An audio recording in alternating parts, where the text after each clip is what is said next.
Welcome back to the channel. Today we've got something we haven't had in a little bit of time. So it's the X2. This is a 2025 model year. So basically it's the second year of production of the new X2. So it's the U10 chassis, which is based upon a mini platform and shared with the U11 X1. All right, so this is a customer ordered car. We'll begin up front with our headlight design. You see sort of like an arrow shape, or more like a quotation marks that appear maybe on the 4 Series. See the dual headlight design. Then you got the cornering light there in the corner. The grille, sort of a honeycomb grille here. It's not the M Sport Professional package. It doesn't have the illuminated kidney grille. It doesn't have driving assistance plus or pro, but sensors are right there in the middle. You can also see it doesn't have the parking assistance cameras either. So it's minimally spec'd. That said, you can add driving assistance plus to the vehicle after the fact, at least for the X2. We'll show that momentarily when we get inside to go over this X2. So it's a new color on the X2 for us. So we've had a few different variations on the X2. Skyscraper Grey, or Grau in German, is across the model lineup. So over on the side, we're at style 8, 6, 7. These are the standard 19-inch wheels. So unlike the X1, you get a 19-inch wheel to start with. I think the X1 is starting with 18-inch wheels, which don't really fill that wheel well here. You can see pretty much a large gap between the fender and the wheel. Take a step back and take in the side profile of the all-new X2. So I think this car is 7.5 inches longer than was it the F39 X2, the previous generation X2. So it's a big increase in size. And does this make sense over the X4? The X4 is going to be discontinued. There'll be a few more months of production on the X4. And then you're going to be left with either the X2 or the X6 for your sports activity coupe. Out back, we've got our tail lights, which I think to me echo the E46 3 Series, at least the headlights. Sort of like the same thing going on there. And then you'll notice that the exhausts are no longer visible. And that's going to be true across many different cars nowadays. So the base models are going to have the non-visible exhaust tips. They are down below the bumper there.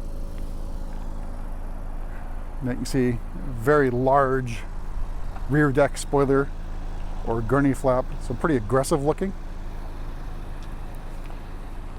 All right, and there's that 3/4 rear view, so out of direct sunlight. Make our way inside, go over pricing and options on this really minimally spec'd X2. And there's that front end once more.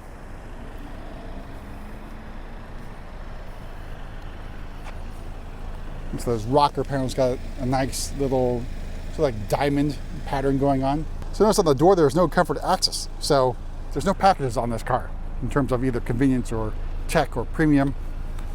So opening up, we have the Oyster perforated Vaganza. So it's the next upgrade to SensaFin or SensaTech. So door card, sort of hard plastic up here, and it feels like the Vaganza here. The seats, your standard seats, I think they're okay. They are perforated, a little bit of quilting, and a little bit of side bolster. You can't adjust the side bolsters. I think you do have to step up the sport seats to get that feature. So this does have lumbar support. It's got the active front seats with lumbar support. Otherwise, just have adjustments here for the seat position. And then there's no crumb catcher mode here. Can't quite get that thing out here. Yeah, there's nothing to grab onto there. Door sill, no badging. Curiously, that's the case for a few BMWs nowadays. All right, so in front of me, this is your standard steering wheel. It looks sort of like the M Sport steering wheel, but not quite there. So hollow in the middle here. There is no heated steering wheel button here. You have to go into the iDrive, which is iDrive9. Cruise control over here on the left-hand side. There are no shift paddles because you have to get the M Sport package. You get the shift paddles for the X1 or X2. In front of me, this is iDrive9 Live Cockpit. This is in sport mode. No heads-up display. And here's the rest of the sort of curved display. It is sort of angled towards the driver. And of course, with iDrive 9, at least for the X1 and X2, for the US market, the only way you're interacting with the screen is either touching it or voice commands, because there's no longer a iDrive controller. All right, so here's the trim here. It's an aluminum mesh trim, which I think looks pretty nice. Vents here. There's no nipple clamps going on. Now, this is normally where the cradle would be for the charging system here for the X1 or X2. It doesn't have the cradle. It doesn't have wireless charging. Got your cup holders, and then down below you see USB-C charging ports. Center console area, you got your drive selector nub and the wheel there for the volume. No iDrive controller. So to get into that, so obviously you can see, all right, you can see here, tap that. So adjustments for heated seats and steering wheel. If we go into the menu here, we'll go to the Connect to Drive store to see what we can add to this thing here. All right, go there, Connect to Drive apps. So you can see Driving Assistance Plus, you could add a trial to this, as well as remote engine start and a few other things. There are other premium offers, or digital premium, which add things like Tidal streaming service. All right, starting price of the 2025 X2 is $42,450. The metallic paint adds another $650. You see heated steering wheel for $200. Aluminum trim with mesh effect for $150. Active front seats, including lumbar support, for $450. That does include massaging seats. And then Harman Kardon sound system for $600. All told, MSRP of this particular example, $45,675. And we'll note, if you do not get any packages like this one has, nothing on it, you will not get the moonroof. So standard on the vehicle is a slick top. So we'll take a look at that when we hop out as well. All right, moving to the back. Again, no comfort access on this car whatsoever. Here's the rest of the Oyster Vaganza. All right, and here's a view of the cockpit from the back seat. You can see Sensatech dashboard as well. Then we've got vents back here, but no climate control zone. You do have USB-C charging ports for your rear passengers. That said, I think D-room and legroom was pretty decent. Then headroom, not too bad. So I think it's a lot more room than the previous X2, and we're, I think, getting in the realm of the same legroom, if not a little bit more. I forget the training that we had on this thing.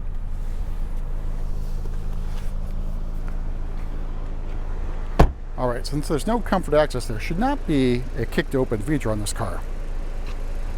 Nope. So the trunk handle is hidden behind the roundel. So here is your cargo area with the hatchback there. You can fold down the seats for even more room, but it's pretty decent size given it's a sport activity coupe. And standard on the xDrive28i is a space saver spare. So you don't have a lot of extra room down below. If you get the M35i variant, you will get a little extra space. No spare tire for the M35 or M Performance model. Make our way to the hood.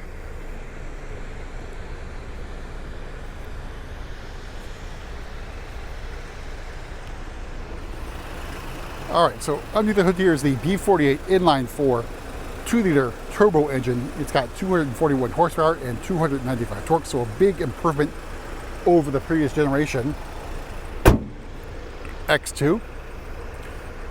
Well, that's it for a quick tour around this Skyscraper Grey X2. Let me know what you think of this color on the X2. We'll see you at the next video.